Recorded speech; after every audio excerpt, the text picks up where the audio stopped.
What's good, everyone? It's Mob. What I'd like to do is a rundown from the figure reveals from San Diego Comic-Con 2024. It's not going to encompass everything. It's going to be to my like specific, but I have a whole list of things. Hopefully, I'll cover something that you like or what you're looking forward to. First thing I wanted to talk about is Mondo section. Mondo had a reveal of Real Monsters. I was so excited, shaking my phone when I seen it. Belina, the Crumb, and the Icarus, and some of the secondary monsters, and they look fantastic. And one thing I was thinking, I was going to buy the figures from the late 90s, I think it was, when this cartoon series came out. I wanted to buy a whole lot so I could have those figures. I decided against it. I was hoping that some company would come out with new figures of them, and that's what's going on. That's the same thing I thought with the McCready and the Nada from NECA. I got them and I was like, I'm sure someone's gonna make something better. And lo and behold, Mondo did that also. Transition 2 is the Nada figure from They Live. Looks beautiful. And also, I got email saying that the McCready The Thing figure is going to ship pretty soon. So they're going to send another email when it's shipping. Can't wait for that. I have some good ideas to shoot for it. I was also thinking to wait till winter until it snowed. So environmentally, it could look better, but I might do a secondary video to wait for the winter. Might be a good idea. The Nada figure comes with a Rowdy Rowdy Piper extra head as the alien creatures in the film. Looks pretty good. Can't wait to see what other accessories. I'm sure he'll come with a shotgun. We'll have the early edition where you buy the early edition, it comes out with some extra accessories. Next thing I wanted to go over is Batman the Animated Series of 1/6 scale figures. I wish I could collect these, but I'm trying to be reasonable with my collection, so I haven't ventured down that. I really want the Man Bats, but maybe someday. It's just to speak about the reveals. Clayface looks great. I just wonder how sturdy he's going to be with the joints being how massive he is. It comes with a puddle with his head in it, where he melts down, able to go under doors, and sometimes when he's defeated. Next figure is a Scarecrow, and they showed off one of the accessories that it comes with. It's a rat body with a Joker head. Where this little figure originates from, there's an episode where Batman finds out that the Scarecrow is poisoning the city's water in Gotham. He goes underneath Arkham Asylum where there's a guy welding a device that poisons the water. He fights with him. He gets exposed to some of the gas. He gets put in Arkham Asylum. Long story short, he has a dream when he's in the asylum, and that's one of the visions that he has of Joker on a rat body. That's pretty cool attention to detail from Mondo. Also, there's a Poison Ivy, and she comes with two pod boys. And just to tell you the origins of the Pod Boys, there's an episode where Poison Ivy reforms, she marries, and she has two sons. It's revealed that these boys turn into monsters, but that's another dope accessory to have with this figure. Another thing that Mondo had, there was a sheet over display. It alluded to something about a ghost. They passed over it. It was later revealed that it was the real Ghostbusters 1/6 figures. And this is another one of those things that I wish I could collect. I won't be getting these. They look awesome. They come with additional ghosts, or I don't know if I'm pretty sure that's the way it's going to be. They're running down all the accessories they come with, and the ghosts are additional figures that they come with, which is pretty dope. I really like the way that they did that. One last thing to talk about was Lion-O from the Thundercats, 1/6 scale. He comes with five different heads, two different swords, two different gloves, a book, and a chain whip, and also Snarf. Snarf figure is great. He reminds me of the Hobbit animated movie that they made back in the early 80s or 70s. I can't remember when in particular, but the art style or the sculpt of him reminds me of those characters in that movie. That's something I hope for. I hope someday maybe Mondo will do those Hobbit figures, do Smog, dwarfs, the orcs, Gollum, all of it. Do all of it, Mondo. Please, please. The next company I'm going to talk about is NECA and run down all their figures that I've seen that I liked. Archie Comics Turtles, the Intergalactic Wrestling Turtles. They have the 4-pack set. My favorite turtle in that series, and I've read the comic book. I really like from when it started to the Mighty Mutanimals to a little bit beyond that, where they had Belly Bomb and Slash. And when it ended from that, it kind of lost me. I might go back and it may be good.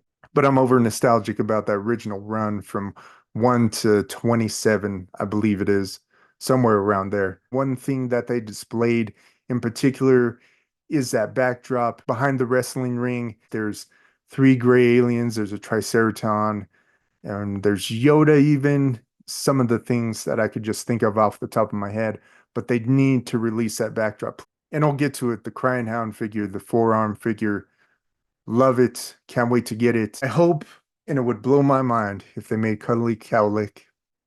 Continuing with the Ninja Turtles, the next things I want to talk about is the other two box sets of the black and white Universal Studios Monster Turtles. Another memorable figure would be the Leatherhead from the original comic book series in the 80s. I really like how he towers over all the rest of the figures. Going beyond that, the figure I'm most excited for from NECA is Pee Wee Herman.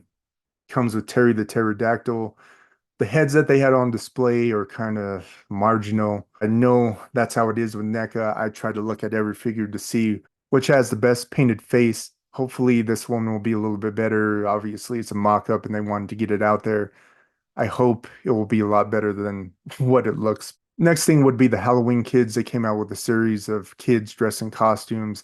They have, I think, 8 or 7 they previously released with generic costumes. These ones are license specific.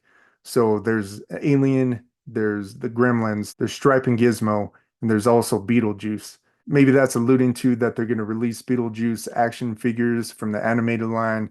Hopefully, I hope for that. The last thing I wanted to talk about from NECA is Sesame Street figures, the Bert, Ernie, and the Count. I really like how they did the Bert and Ernie. They did the fabric shirts over the plastic bodies. Looks great. And that doesn't take anything away from the Count. The Count looks awesome, even though he's nothing but plastic. The accessories they come with, fantastic. Love them. Lastly, I'm going to talk about a whole range of companies, and hopefully I haven't rambled off too much. Starting with Mezco, the Doc Nocturnal figure. He comes with the Frog Butler, or I can't remember his name. It's just escaping me right now. That also looks great. I hope it has some type of articulation.